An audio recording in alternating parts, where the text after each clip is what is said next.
Hi, this is Rob Lindeman, and this is a personal project I've put together to explore my trip to Antarctica. So many people have said that I've talked to that have been to the ice have said that it really changes you in some ways, that you come back a different person. So what I'm trying to do is to use this video as a way to explore that impact on myself. So what I've done is I'm going to have an interview with myself. One of me is here in Christchurch, beautiful green Christchurch, and the other one is on the ice in Antarctica towards the end of the trip. And so let's have a conversation with myself. Hi Rob, thanks so much for agreeing to chat with me for this project. Hi Rob, happy to do it. It's not every day that someone gets to give his thoughts from two very different environments, two different time periods, and really different perspectives. So I'm really excited to have this chat. It should be really cool. Yeah, I know what you mean. I've always been told that going to Antarctica changes people, that they come back different in some way. So the idea of this interview is that maybe we can use it to help shed some light on what that means for us. Yeah, it should be cool. I guess we should start with you because you're me before coming to Antarctica. So what are the thoughts that you've had before coming here? Well, the PCAS program is really something I had never heard of prior to last May, but I had been trying to think of ways to get into Antarctica for many years. Not many people know this, but I applied to be an astronaut with the U.S. space program, NASA, for more than a decade, starting when I was about 27, I guess. Yeah. So I was born in 1965, and I'm clearly a child of the space era. I've always been excited about kind of anything having to do with space and love space science fiction like Star Trek and Star Wars. Really anything having to do with space in general and the science of space. So because I was lucky enough to be born in the U.S., I thought I had a real chance to become an astronaut. Back then, many of my friends said they wanted to be astronauts, but no one I knew actually had ever acted on it. So I really felt giddy when I actually submitted my application for the first time around 1993. If you fast forward 10 years, and I was still no closer to becoming an astronaut, though I had completed a PhD in computer science, which was something that I had seen that they kind of wanted would give you a better chance of becoming an astronaut. But I was at 37. I was getting a little bit old to be a candidate. Also, I had gotten married and started having kids, so the risks were kind of less attractive. I finally came to the realization that I was not going to make it into space.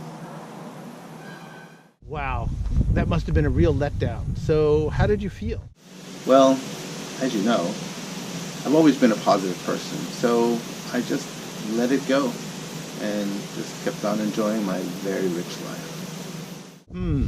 Well, that doesn't really tell us very much about how we got here now. I think I really always liked the idea of going someplace that not many had been to. Someplace that I'd need to work hard to get to, but once there would experience something really, truly unique. Maybe it's just that classic explorer mentality, boldly going someplace where no one has gone before. Though a little safer than space, I guess. Having kids changed my risk aversion level as well.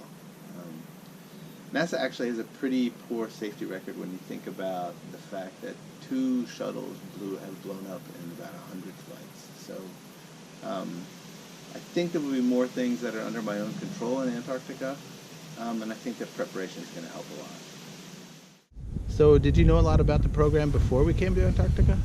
No, not really. I think the amazing thing about the program is how broad the coverage is of Antarctica.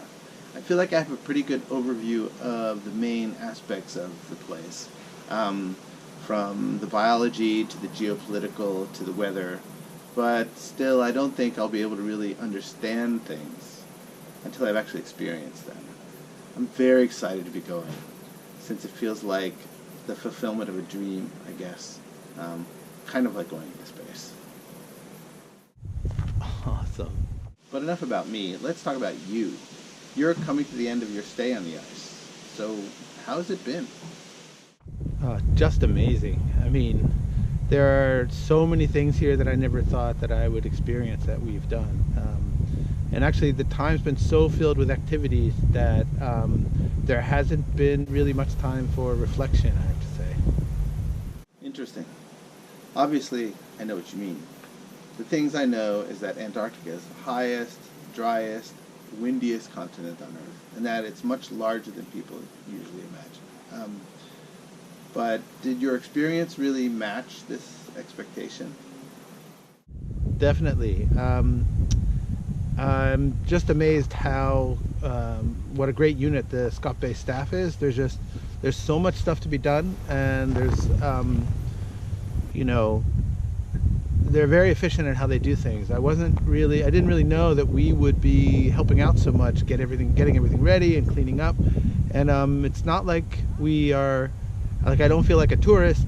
I really feel like almost part of the team, even though it's kind of impossible to bond with everybody as closely as they've been.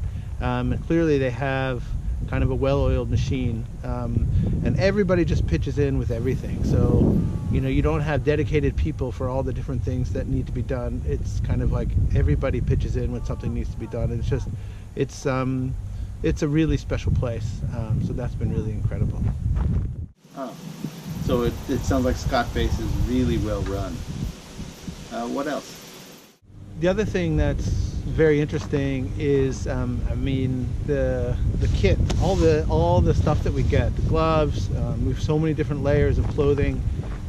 It's just really, really well designed, so you can combine different things to, so you're really not too hot or too cold, or you have enough flexibility in the different types of gloves. Like we have these gloves, which are kind of liners, and we have these gloves, which are Kinkos, which really come in handy. You put these together sometimes you use them separately, and we have other knit gloves that we use sometimes. And so that whole thing, the kit just works really, really well. So yeah, it's clear they've taken a lot of time to think about what to do and how to put it together. So that's been really good. It really was never cold, even though, again, the coldest, driest, windiest place on Earth. It's really good if you have the right equipment. So, and they prepare you really well. Wow, so going to Antarctica and not getting cold, that's pretty sweet. Did you do anything that you never thought you would do? So I would have to say that, I never thought I'd get the chance to go camping in Antarctica. People come to Antarctica and they visit, they do some science sometimes, or they'll do, go look at wildlife and things. And I never really thought that I would be camping in Antarctica. And we had to dig our own kitchens out. We had to pitch our tents. And the whole, sleeping in a tent, the sun never goes down, so you are inside this tent and it's pretty bright and everything's yellow because the tents are yellow. So it was a really special thing, kind of sleeping in tents, and the hikes that we were doing out there, the work that we were doing out there. We dig some snow pits to kind of measure the ice sheet, the ice levels over time. And that whole thing was just really, really a big highlight. So that was really cool. I never thought I'd do that. So it definitely sounds like the trip was full on with a lot of work. Did you get to enjoy things too? Or was it really a lot of work, put your head down and do a lot of work? Yeah, so we went on a couple different hikes to see interesting things. We went to a place called Castle Rock, where the beginning was just a standard track that you walk up, and then we had to wear harnesses and clip on to different ropes to get to the top. And then it was, really windy, but just beautiful view. We've actually been really lucky with the weather, so you'll be really happy, or will be really happy, to know that the weather was just fantastic the whole time. So we had really sun every day, and even when it got windy, it was still really clear. And again, if you have the right kit, it's all just really great. Wow, that sounds really great. Any other fun stuff? So the other thing we did is Chris, our field guide, when he picked us up to come back from camp, is we talked him into taking us up to this place called Room with a View, and it's just a beautiful, beautiful place that's very close to Mount Erebus, the volcano, and looks at the glacier tongue sticking out, and you could see where the icebreaker had gone through, and just the views were fantastic. You look out over the ice sheet, which is the size of France, right? So you're looking at this ice sheet that just goes on and on and on. That was really incredible. So those hikes were really good. And then we did a number of hikes around Scott Base and around McMurdo area. There's a lot of walking tracks. We did a Hut Point Ridge track walk that was just beautiful, and again, just beautiful views, and we went in groups, and it was really good. We also went mountain biking, and went cross-country skiing, and all of those were just really great activities that we could do to say it's just so amazing. So you're going to be really stoked. We are really stoked that we were able to do those things. So that was cool. Yeah. Sounds good. Any other final thoughts? Anything you're struck by? Anything you want to say, as you get ready to board the plane? So if I think back, just looking out at this just beautiful landscape here, we're standing in front of Scott Base, and everybody says that Antarctica changes you, and we're definitely different than we were when we got here. I feel like I want to do some really good things to help preserve Antarctica, to get some of the word out about the really interesting things that are going on here, the science that's going on, and to really help people better understand